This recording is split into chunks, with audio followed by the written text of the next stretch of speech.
Fala pessoal, beleza? Bom, para quem tá chegando aí agora, eu sou o Thiago, esse aqui é o meu canal Crítica Marxista. O vídeo de hoje é a parte 2, né, do nosso terceiro episódio do quadro Respondendo Questões e Comentários. No episódio que saiu na segunda-feira passada, eu peguei as questões mais relacionadas com o tema do nosso mini curso, né? Falamos ali um pouco de produtividade, questão de realização do valor. Hoje eu vou pegar as questões, eu vou terminar, né? Pegar todas as questões aqui dessa parte 3. Eu vou pegar as questões que ficaram mais relacionadas àqueles vídeos lá que eu fiz sobre o capitalismo de Estado, tópicos sobre o comunismo. E aí, da mesma forma que eu fiz naquele vídeo, eu vou ter que, como né, eu tô adotando esse modelo aqui de respondendo questões específicas, né? Eu vou ter que seguir mais o meu roteiro aqui do que a ordem das questões aqui, mas aqui eu vou terminar de responder todas as questões. Eu vou começar com essa questão do comandante Adelmo, é isso mesmo, ele coloca o seguinte: em Marx existe ele pergunta, né? Em Marx existe a possibilidade de administração econômica do Estado, burguês ou proletário? Eu tenho alguma dificuldade em falar em Estado proletário, mas a obra marxiana é exclusivamente ou majoritariamente crítica e nem um pouco propositiva? O planejamento econômico foi uma ideia original dos bolcheviques no poder? Obrigado pelo espaço. Então, boas questões. Eu não vou entrar nessa questão de Estado proletário, não, mas o que eu vou falar aqui, pensando no Estado burguês, vai valer para tudo que eu penso com relação ao Estado. Depois a gente pode discutir, tem até aquele vídeo lá o que é comunismo, enfim, que eu falo mais especificamente o que eu entendo por comunismo e tal, e aí acho que fica relativamente claro, né, porque que eu não falaria em Estado proletário. Mas o ponto é que o objetivo do Marx era entender a dinâmica capitalista. E quando era esse o objetivo mesmo. O Marx não era um cara que se definiu primeiro comunista e depois foi entender a dinâmica capitalista. Ele foi defender o capitalismo porque, ao entender a dinâmica capitalista, ao procurar estudar a dinâmica capitalista, ele percebeu de que a gente só teria os nossos problemas solucionados, esses grandes problemas que a humanidade enfrentava, ao dar um salto qualitativo na forma de organizar essa sociedade, da produção e a distribuição da riqueza. Então ele falou: a gente precisa saltar para um novo modo de produção. Mas, na medida em que se entende a lógica capitalista, a gente consegue entender um pouco melhor aquilo que é possível fazer dentro dos limites da ordem capitalista. E o que o Marx percebeu é que os limites de ação são muito reduzidos. Até por isso, eu acho que o Marx não é um cara que estudou muito o que os gestores políticos podiam fazer. Ele tem vários textos apontando que os gestores políticos não podiam fazer, né? Aqueles textos que eu até já mencionei aqui nesse quadro, aqueles textos de 44 principalmente, sobre as glosas críticas, a questão judaica, que ele aponta, né, que os limites, né, da intervenção política. Né? Então, eu acho que o grande legado do Marx para pensar o que é possível fazer no capitalismo é justamente isso, né? O que não dá para fazer. Outro ponto que ele batia bastante é como que a dinâmica capitalista é incontrolável, né? Ela não está sujeita à ação consciente, ela não se curva à ação consciente, mesmo da classe capitalista, né? Até um outro vídeo que eu estou devendo aqui, né, é sobre a história de poder, discutir essa questão das lutas de classes, né? Como que os próprios capitalistas, a própria classe capitalista, ela tem limites na intervenção sobre o capitalismo, né? O capitalismo é incontrolável. Por isso, Marx não é um cara que tem muitas páginas sobre o que fazer dentro do capitalismo, né? O principal foco dele, até porque ele já identificava, mesmo na esquerda, ali no o pessoal mais próximo a ele, como que esse pessoal tinha ilusões, né, com o Estado, né? Naquela época ele era muito forte, até hoje, né? Aquela história do Estado como antirracionalizador da anarquia do mercado, mas muda um pouco os termos, né? Naquela época o pessoal ainda estava mais fresca a lembrança do Hegel e tal, mas o Marx, então, ele batia muito nessa tecla, ó, não dá para o capitalismo ter limites, a nossa ação no capitalismo, ela muitas vezes gera efeitos que a gente não antecipa, efeitos indesejáveis. A gente só vai conseguir solucionar esses problemas ao saltar para uma nova ordem social. Mas um ponto que eu acho até por isso que em alguns momentos a gente vê aquela história dos capitalistas falando, né, intelectuais do capital falando que há alguns momentos de consciência assim, que eles falam, não, acho que é importante a gente ler Marx, né? Porque o Marx, ele é importante até para esse pessoal que precisa administrar o capital, porque ele pontua ali o que é possível fazer, o que não é possível fazer, né? Eu acho que isso é uma contribuição do Marx até para o pessoal do capital. Agora deixa eu vou para a questão do Igor, curtinha, essa aqui facilita bem a vida. Por que nunca aconteceu revoluções marxistas na centralidade do capital? Lembramos da Comuna, claro, mas a Rússia, China, Coreia do Norte são países que praticamente fizeram suas revoluções industriais já sendo encaminhadas pelo partido. Desde te agradeço. Então, cara, mesmo a Comuna de Paris, se a gente for parar para analisar, ela acontece no momento em que a economia francesa estava caindo aos pedaços, né? Então, todas as grandes revoluções, né, essas revoluções que a gente toma nota e tal, elas são revoluções que aconteceram em países que estavam numa situação muito precária, num momento muito caótico, né? Eu acho que isso, inclusive, ajuda a entender por que a gente está no capitalismo ainda, né? Porque os países centrais, os países ricos, eles têm uma margem de manobra, eles conseguem dar respostas para a classe trabalhadora antes que a alternativa revolucionária tenha envolvido as pessoas ali. Ou tem um vídeo aqui antigo do canal, que eu teria até ver se eu concordo muito com as coisas com tudo que eu falo lá, mas que eu falo desse modelo também, te respondendo questões e comentários, mas que eu fiz lá no ano passado, que eu falava lá de revoltas e tal. Algumas vezes também, essas revoluções, na maioria das vezes, inclusive, elas são resultado, né, de movimentos revoltosos, né? As pessoas estão completamente indignadas com aquilo lá, tomam uma série de ações ali e aí, de repente, quando viu, aconteceu uma revolução. Então, isso é muito mais natural, obviamente, mas também é ruim, porque você não sabe direito para onde ir e tal. Mas o fato é de que nos países centrais, eles sempre, até hoje, né, eles sempre tiveram condições, né, os gestores políticos e tal, sempre tiveram condições de responder, de dar soluções, de comprar a paz da classe trabalhadora em momentos que eles davam aquela analisada, né, e falavam, a situação aqui está esquentando, né? Melhor a gente tomar algumas, se precaver com relação a isso. E aí exemplos não faltam com relação a isso. Pô. Pega aquele contexto ali depois de 17, né, de 1917, até os anos 70, é cheio de histórias aí dos países centrais, né, é, criando alternativas, né, para comprar a paz da classe trabalhadora. Mas tinha algumas outras pontos que eu mais um ponto que eu acho interessante até, que eu acho que é muito mais curioso para entender, muito mais difícil de entender, não é nem tanto porque que as revoluções sempre acontecem nos países pobres, mas porque que aconteceram relativamente tão poucas revoluções em países pobres, né? E eu acho que isso tem tudo a ver com aquela discussão que eu fiz lá no vídeo de capitalismo de Estado, né?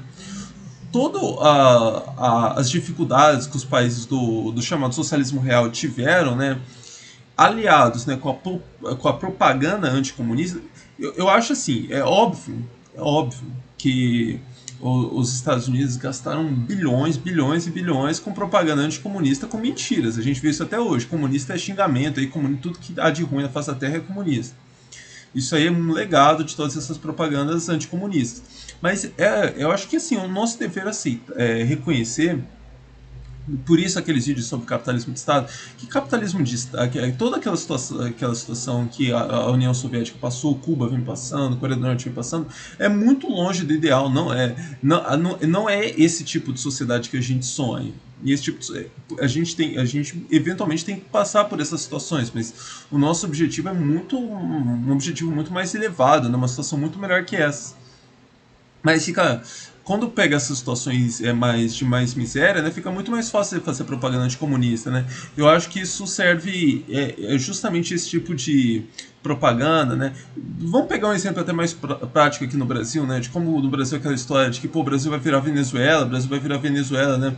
como que esses exemplos eles servem, né, para fazer esse tipo de propaganda, né, de evitar de gerar medo, né, na classe trabalhadora que está se revoltando. Falou, ó, não faça revolução, não defenda mudanças muito radicais, porque olha o que aconteceu com a Venezuela, olha o que aconteceu com a União Soviética, olha a Cuba.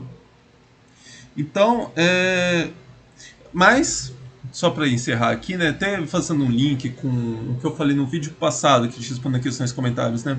A questão que fica para mim hoje é: as economias centrais, elas têm ainda hoje condições, né, de dar grandes respostas para a classe trabalhadora? Se a gente viveu grandes movimentos de revolta hoje nas economias centrais, elas têm condições de dar grandes respostas, respostas duradouras, como deram, né, em todo esse período que eu falei, ali de 17 aos anos 70? Como eu falei lá no vídeo da semana passada, né, eu vejo ali a história da renda básica universal, tem aquela história de combinar isso com o imposto sobre robôs, né, mas eu acho que eu não consigo ver isso, esse tipo de resposta, conseguindo de fato resolver esses problemas, né, de acalmar a revoltas, né, da classe trabalhadora. Mas eu posso estar errado, eles podem conseguir contornar o problema com essas políticas assistenciais. Eu acho que, inclusive, essa dificuldade, né, da classe capitalista dar respostas hoje é algo que a gente pode ficar tanto otimista quanto mais preocupado, né? Otimista porque fala, pô, então a alternativa revolucionária ela ganha, ela vê um cenário, né? Se depara com um cenário que não se deparou até hoje. Mas o fato da gente ter tão poucas consciência, né? Uma massa de difusão mesmo, de propaganda revolucionária em bons termos, né? As pessoas teve bastante parcelas importantes, né, da classe trabalhadora ali, dos sindicatos, tal, dessas organizações, tendo uma consciência um pouco melhor do que seria uma revolução, do que é o socialismo, do que é o comunismo. Acho que o fato da gente ter essa estrutura tão precária ainda hoje, ela é um motivo de preocupação, porque a gente não vê uma alternativa, as pessoas não veem, né? A gente aqui até sabe, mas a grande parcela, né, da classe trabalhadora, mesmo de dirigentes e tal, não enxergam essa solução positiva, que é a superação do capitalismo, nem alternativas dentro da ordem do capital, né? Então fica esse cenário, que é um cenário que pode ser tanto otimista como um cenário de muita preocupação. Vou agora para a questão, deixa eu achar aqui a questão do Leandro aqui. Vou deixar duas. O Leandro também sempre participando e sempre deixando questões dificílimas. Primeiro, caso conheça, deixe alguma indicação de livros, vídeos, etc., que ajudem a gente a entender quais as principais conquistas dos trabalhadores na União Soviética, para além dos comentários clássicos sobre revolução ou contra o totalitarismo. O que de fato temos a aprender com os russos em termos propriamente econômicos? A segunda é, pensando no mundo de hoje, o que fazer no primeiro dia depois da revolução? Digo, quais os temas econômicos os trabalhadores deveriam se dedicar na construção de uma sociedade sem classes? O que priorizar no processo de evolução? Olha, isso aqui eu vou ter que ficar muito firme no meu roteiro aqui, que senão eu vou me perder. Então, eu acho que a principal lição, que é aquela que eu defendi até nos vídeos anteriores, né, lá do capitalismo de Estado, a gente vê em termos muito concretos, né, como que a superação do capitalismo ela não pode ser feita em escala local, ela tem que ser em escala global. Porque a União Soviética é um exemplo muito bom para isso, né? A União Soviética envolveu ali uma parcela importante, né, do território mundial. E ainda assim, em função de toda aquela pobreza que a gente comentou no vídeo anterior, de ainda não ter passado por uma revolução industrial, a gente viu que, enfim, não foi possível iniciar mesmo um processo de transição, né? Ficou ali pendurado, como eu comentei lá nos vídeos de capitalismo de Estado. Então, eu acho que isso é uma lição muito importante. Se Cuba, Coreia do Norte não teria nos dado condição de ver isso tão claramente, né? Porque são países ali muito pequenos, né? Uma estrutura muito diferente daquilo que foi criado na União Soviética, né? Então a União Soviética acho que é um exemplo muito melhor até para a gente ver isso. Eu acho também que, aliás, também aquela história que eu falei, né, de lições, né, de como que a gente pode tirar o máximo dessa forma do capitalismo de Estado, né. Eu acho que a China é até um exemplo mais feliz pra gente com relação a isso, embora eu tenho, como eu falei, né, eu não sou especialista em China, né, mas eu acho que o que a ação que o Partido Comunista tomou na China é muito diferente daquilo que foi feito na União Soviética, né? Então acho que a China tem algumas lições que a gente consegue tirar da China que a gente não consegue tirar da União Soviética, mas isso aqui é isso que eu estou falando sem tanto conhecimento. Sobre a segunda questão, eu acabei olhando aqui que o meu roteiro não tá me ajudando muito. Mas enfim, vamos pegando essa segunda questão aqui, que eu acho que é até mais interessante. O que fazer no dia um depois da Revolução, né? O que a gente deve priorizar? Eu acho que, cara, é meio jargão, um negócio meio. é, Parece um negócio meio clichê, mas eu acho que eu falei várias vezes aqui, né, com o ponto decisivo é a história do desenvolvimento técnico científico, né? Então, fez a revolução, eu acho que a gente precisa muito disso, principalmente fazendo, por exemplo, num país atrasado como o Brasil. Vamos ter que criar instituto de pesquisa, que tacar recurso para pesquisa e desenvolvimento tecnológico de forma desesperada. E eu acho que isso é uma lição importante da China. A China, todo esse empreendimento do Estado chinês começou, né? A China era sinônimo, né, de produtos de baixa qualidade. O que a gente tem visto hoje é a China, né, como um dos países mais bem inseridos na história da indústria 4.0, né, que mais tem investindo em todo esse processo, né? Então acho que de novo é uma lição bastante importante da China. Então isso aqui é algo que eu vejo que seria absolutamente prioridade no dia um da pós-revolução. E eu acho que de forma geral, né, a gente tem que alargar a capacidade cognitiva da sociedade. Isso aqui é um ponto que eu fico bastante preocupado com o que eu vejo, né, da Rússia pós 1991, né? Que você vê que não criou ali todos aqueles anos, né, de União Soviética, não criou de forma geral, né, uma consciência mais evoluída, né, com relação aquilo que está acontecendo. É até, pô, a gente vê o cidadão russo médio hoje é absolutamente um cara absolutamente conservador, né? Então, eu acho que isso aqui é uma tarefa também para o dia um após evolução, né? Alargar os limites cognitivos da sociedade, culturais, que isso é muito importante para a gente conseguir construir uma ordem social para além do capitalismo, né? A gente precisa do maior número possível de pessoas envolvidas nesse processo, né? De construção dessas bases, né? Não pode ser, a gente não vai conseguir construir uma nova ordem social ali dependendo de uma casta, né, de uma intelectualidade ali restrita e com o resto da população completamente com essa consciência bárbara, né, que é ligada pelo capitalismo, né? Enfim, a questão, acho que a questão cultural a questão científica pra gente é muito mais importante, mas a questão cultural é muito mais visível, né?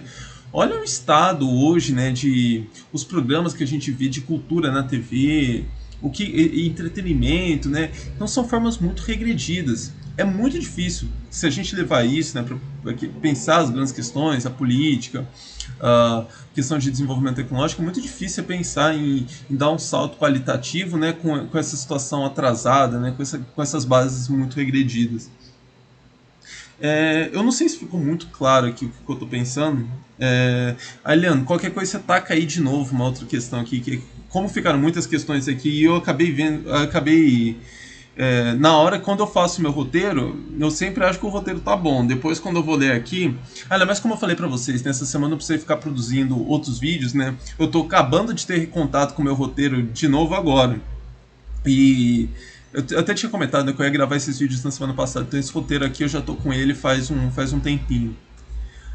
Bom, acho que dessa questão aqui específica é do início da semana, enfim. Deixa eu ir para a última questão. Ensino de História, professor Edu Alvarenga. Acho que é isso mesmo. Acredito que devemos partir de questões que estão mais próximas de nós. Seria legal um debate sobre a questão da Venezuela, nossa vizinha e grande bode expiatório para quem quer criticar o marxismo. Gente, eu até falei sobre a Venezuela já hoje, né? ela vem bem na linha de isso que tem comentado aqui, né, sobre países pobres, países numa situação muito ruim, tentarem adotar um modelo organizativo distinto, né, acaba até gerando meio que um ciclo, né, que fica retroalimentando aquela propaganda anticomunista, né, países pobres tentam transitar, em alguma medida falham, e aí vira exemplo, ó, capitalismo, o socialismo não dá certo e tal. Então, acho que a Venezuela ela tem muito, ela é um bom exemplo, é um exemplo bastante visível para a gente hoje ver como que funcionam esses mecanismos, né, de propaganda anticomunista. Mas, o que mais aqui que eu tinha? Eu acho que a Venezuela também, naquela história de lições e tal, a Venezuela também ela nos dá outras lições importantes, né? Acho que todo mundo deve, o pessoal, a gente aqui pensando numa revolução no Brasil e tal, algumas coisas a Venezuela mostra pra gente, né? Eu nem acho que aconteceu uma revolução que a Venezuela tenha iniciado o movimento, como aconteceu em Cuba, como aconteceu na União Soviética, né? Eu acho que o experimento da Venezuela foi até um experimento mais conservador nesse ponto de vista, né? Tem entrevistas do Chaves em que ele claramente fala isso, né? Como a classe do, como os empresários são importantes, né? Eram importantes, né? Então você buscar ali umas entrevistas do Chaves lá, 2005, acho, 2007, enfim, até nesse período ali, mais ou menos, não sei de cabeça, mas que ele tá falando bastante, né, da importância dos empresários e tal. Mas eu acho que a Venezuela nos dá uma lição importante, né? Acho que tem até um comentário crítico que fizeram aqui, né? Acho que o Brasil, a propaganda do Bolsonaro era potente já o PT que o Brasil vai virar uma Venezuela, né? E de que o Brasil continua nessa trajetória de virar a Venezuela. E isso que é uma lição bastante importante para os partidos, né? Para a gente estar pensando numa revolução, pensando nas soluções para os problemas da economia brasileira, né? De que como que a gente vai fazer, o que, que a gente vai fazer com esse crescente atraso, né, no parque tecnológico brasileiro, com a economia brasileira ficando cada vez mais dependente de agronegócio e banco. Agronegócio até serve em algum sentido, né, para a gente pensar num é básico, né, para a reprodução da sociedade, né, mas bancos certamente não são, né. O que, que a gente pode fazer, né? O que, que a gente faria no dia 1, pós-revolução aqui no Brasil, com toda essa situação, com essa situação tão regredida, né? E eu acho que então uma ação revolucionária no Brasil, ou um partido, esses partidos de esquerda chegando no poder no Brasil, a ação tem que ser muito cirúrgica, tem que ser uma ação.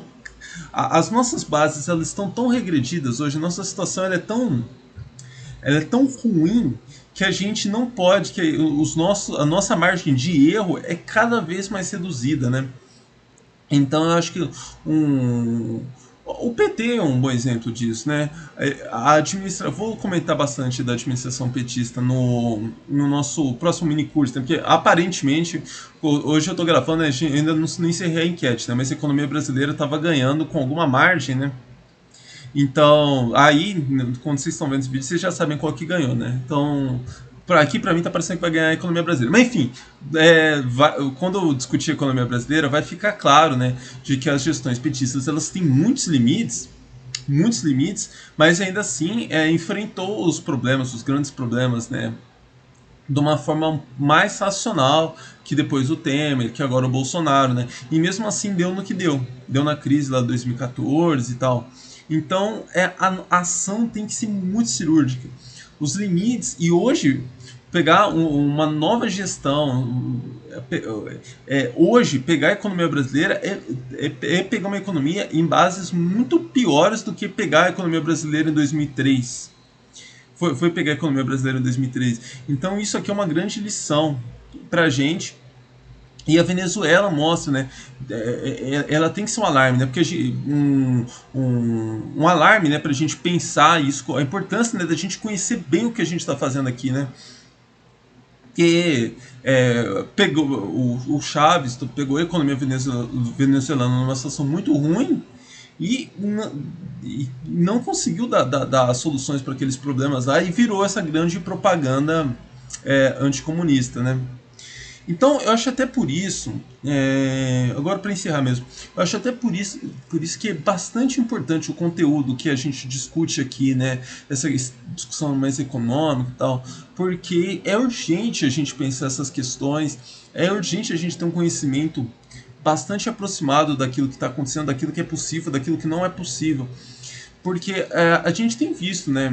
Eu acho que a maioria dos canais marxistas aqui no YouTube, a própria discussão marxista no Facebook e tal, ela tem grande preocupação em apontar, ó, a gente não vai conseguir resolver nossos problemas dentro do capitalismo, que é absolutamente verdade. Só que cria um mecanismo de, ó, a solução dos nossos problemas é fazer uma revolução. O que eu tenho discutido aqui desde aqueles vídeos do capitalismo de Estado, eu sei que desagradou muita gente, mas se a gente mostrar, falou, ó, a revolução não é a solução dos problemas. A gente tem que pensar o depois. E muitas vezes que com a revolução a gente não vai conseguir romper com toda essa lixarada, né? Como que a gente vai tirar o melhor dessa lixarada até criar as bases muito melhores, né? Então veja, é um problema gigantesco e a gente só vai conseguir resolver isso aí se apropriando, conhecendo muito bem o que é lógica capitalista, o que é possível fazer com as bases, né? As bases materiais no estado que a gente encontra elas hoje, né? Não no estado que estão na nossa cabeça e tal. Então, a grande propaganda que eu faço do canal aqui, do conteúdo do canal, é por causa disso. Eu acho que não são tantas pessoas que estão fazendo isso com essa preocupação revolucionária, né? No geral, você tem pessoas tentando entender mais da economia, mas é completamente aderida, né, com as demandas do capital. E aí o pessoal que está pensando numa revolução não se atenta tanto, né, a essas bases regredidas, né, a situação da economia atual hoje, né? Bom, gente, eu falei um monte. De novo, eu sempre esqueço de marcar a duração desses vídeos, aí eu acabo ficando meio aflito, nem sabendo do jeito tanto que eu falei ou não. Mas é isso, eu vou abrir, eu acho que eu já devo ter aberto, quando vocês estão vendo esse vídeo, a próxima enquete, né, para a parte 4. E aí vocês podem ir aos poucos, né, vai aparecendo questões, vão vendo os vídeos, vão pensando em outras questões, vão colocando aqui na seção comunidade as novas questões, que aí quando juntar um número legal de questões eu volto a gravar esse quadro. Se gostou do vídeo, like, não gostou, dislike, reclama, faça críticas, se inscreva no canal se ainda não se inscreveu, acompanhe a gente também lá no Facebook, no Instagram. Um abraço e até a próxima.